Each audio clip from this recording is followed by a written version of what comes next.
दोस्तों, यह कहानी एक ऐसे गरीब व्यक्ति की है जो अपनी जिंदगी से बहुत परेशान रहता है, हताश रहता है। उसके बाद उसकी मुलाकात भगवान गौतम बुद्ध से होती है और उसकी सारी परेशानियां दूर हो जाती हैं। इसलिए आप इस कहानी को अंत तक जरूर सुनें। धन्यवाद। एक बार गौतम बुद्ध अपने शिष्यों के साथ एक गांव में प्रवेश करते हैं। वे तय करते हैं कि कुछ दिन वे लोग वहीं रहेंगे। जैसे यह बात गांव के लोगों को पता चली कि बुद्ध आए हैं, तो आग की तरह पूरे गांव में फैल गई। सभी लोग बुद्ध से मिलने और अपनी अपनी समस्या को लेकर आते हैं और उसके समाधान के लिए बुद्ध एक एक करके सबकी समस्या सुनकर उनका हल बताते हैं। तभी उन्हीं में से गांव का एक व्यक्ति बुद्ध से कहता है कि हे भगवान, हम सभी गांव में कड़ी मेहनत करके अपना जीवन यापन करते हैं और हम ईश्वर का धन्यवाद करते हैं। उसने हमें जो कुछ भी दिया है उसके लिए, और हम खुशी से सब अपना जीवन जी रहे हैं। लेकिन हमारे ही गांव में एक ऐसा भी व्यक्ति है जो अपनी गरीबी के लिए भगवान को हमेशा कोसता रहता है, उन्हें उसका दोषी कहता है, जबकि वह स्वयं से न तो कोई मेहनत करता है और न कोई कार्य। वह हमेशा भगवान को गाली देता है। अपनी इस हालत के लिए हम सभी उसे बहुत समझाते हैं, लेकिन वह हमारी एक नहीं सुनता है, उल्टा हमें भी गाली देने लगता है। आप ही बताएं कि हम क्या करें। यह सब सुन बुद्ध मुस्कुराते हुए कहते हैं, आप लोग कृपया करके उसे मेरे पास ले आओ।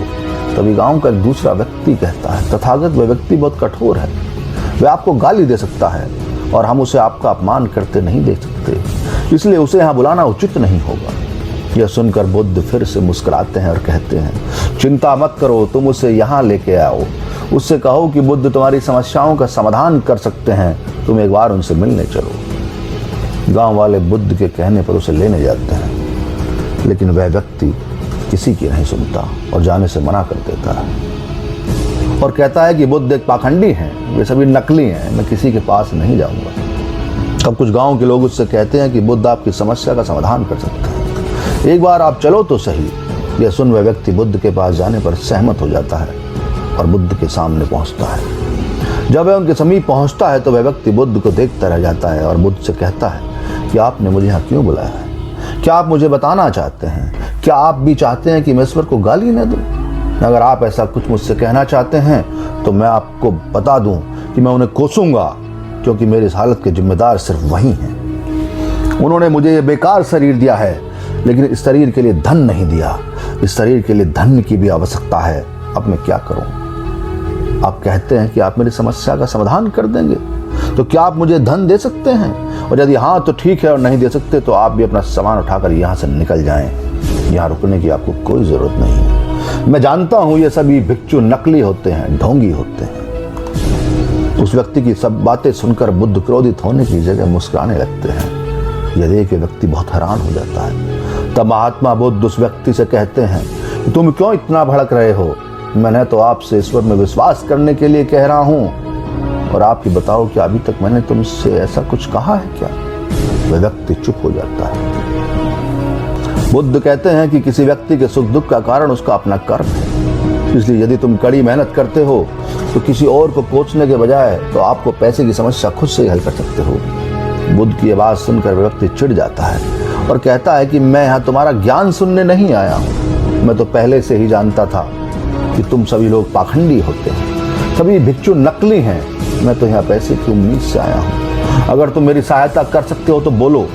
ये सुन बुद्ध समझ जाते हैं कि वे व्यक्ति कुछ भी सुनना या समझना नहीं चाहता है। वे कहते हैं कि मेरे पास पैसे नहीं हैं और न मुझे कभी किसी पैसे की जरूरत है, परंतु मैं एक ऐसे व्यक्ति को जानता हूँ जिसके पास बहुत पैसा है।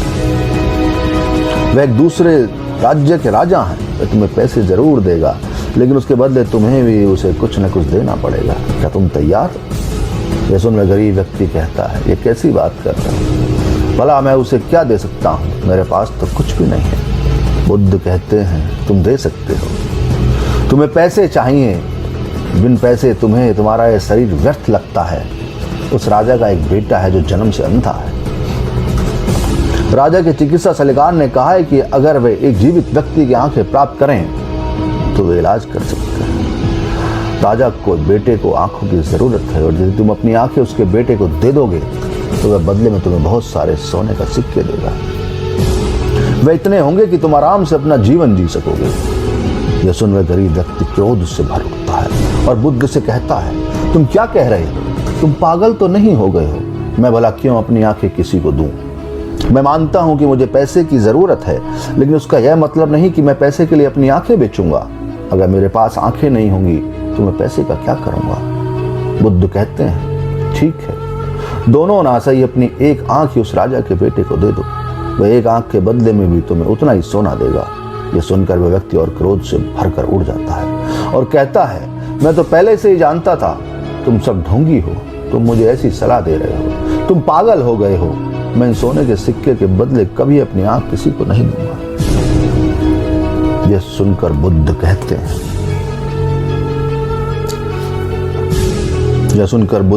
हैं, तुम्हें यदि धन चाहिए तो उसके बदले राजा को कुछ देना होगा, अन्यथा राजा तुम्हें कुछ नहीं देगा। वह व्यक्ति कहता है, मुझे कोई पैसा नहीं चाहिए। उस राजा से मेरी आंखें बहुत अनमोल हैं, मैं उसे किसी भी कीमत पर नहीं दूंगा। यह सुनकर बुद्ध मुस्कुराने लगे। वह व्यक्ति कहता है, आप क्यों मुस्कुरा रहे हैं? तब बुद्ध कहते हैं, अभी कुछ क्षण पहले ही तुम अपने शरीर को व्यर्थ कह रहे थे कि वह किसी काम का नहीं है। तुम खुद बोल रहे थे, लेकिन अब तुम स्वयं कह रहे हो कि तुम्हारी आंखें कीमती हैं, जबकि आंखें तो शरीर का एक छोटा सा हिस्सा है। अगर तुम्हारी आंखें अनमोल हैं तो ये शरीर कैसे बेकार हो सकता है? अभी कुछ देर पहले तुमने कुछ कहा था, अब कुछ और कह रहे हो।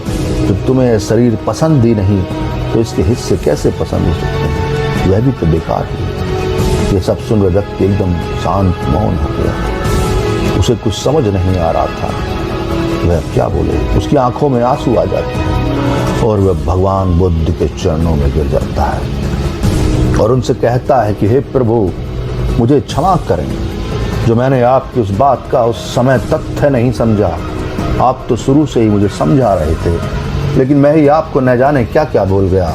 मुझे क्षमा करें, मैं दोषी हूँ। बुद्ध उस व्यक्ति को उठाकर कहते हैं, हम सब यह नहीं सोचते कि प्रकृति ने हमें यह अनमोल शरीर दिया है, हमें उसका सम्मान करना चाहिए, परंतु अधिकांश लोग इसे अनदेखा करते हैं और खुद को कोसते रहते हैं। कुछ क्षण पहले आप सोच रहे हैं कि आपका शरीर बेकार है, लेकिन यही अब आपको अमूल्य लग रहा है। यहाँ पर मनुष्य को जो कुछ भी मिलता है वह उसकी कदर नहीं करता, न उसका मूल्य समझता है, जो कि वास्तव में बहुत गलत है। हमें तो इस प्रकृति का आभारी होना चाहिए कि उसने हमें यह अनमोल शरीर दिया है, जो सभी जीवित प्राणियों में सबसे अच्छा है। इससे अच्छा और हमें क्या मिल सकता है? आपको स्वयं को कोसने की जगह ईश्वर का धन्यवाद करना चाहिए कि उन्होंने आपको यह सुंदर जीवन दिया, शरीर दिया।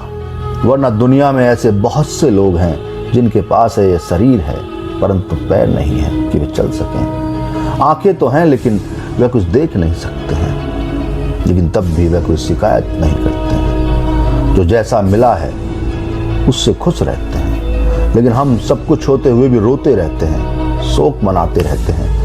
यह है, यह नहीं है, वो नहीं है। ध्यान रखो, आपके पास तो सब कुछ है। प्रकृति ने जिसको जैसा बनाया है उसको खुद को स्वीकार करना चाहिए और उसके लिए धन्यवाद देना चाहिए। बुद्ध उस व्यक्ति से कहते हैं कि तुम्हारे पास इतना अच्छा शरीर है, यदि तुम कर्म करो, मेहनत करो तो तुम भी अमीर बन सकते हो, अपनी सभी जरूरतों को पूरी कर सकते हो, परंतु उसके लिए पहले पहल तो करो, कोशिश तो करो। यह सब सुनकर वह व्यक्ति कहता है, भगवान आप सही कहते हैं, मुझे समझ आ गया है, अब से मैं आपके बताए मार्ग पर ही चलूंगा। और वह व्यक्ति बुद्ध को प्रणाम कर वहां से चला जाता है। गांव के सभी लोग बुद्ध से और प्रभावित हो जाते हैं। बुद्ध उपदेश पूरा कर अपने शिष्यों के साथ फिर वहीं से आश्रम लौट जाते हैं।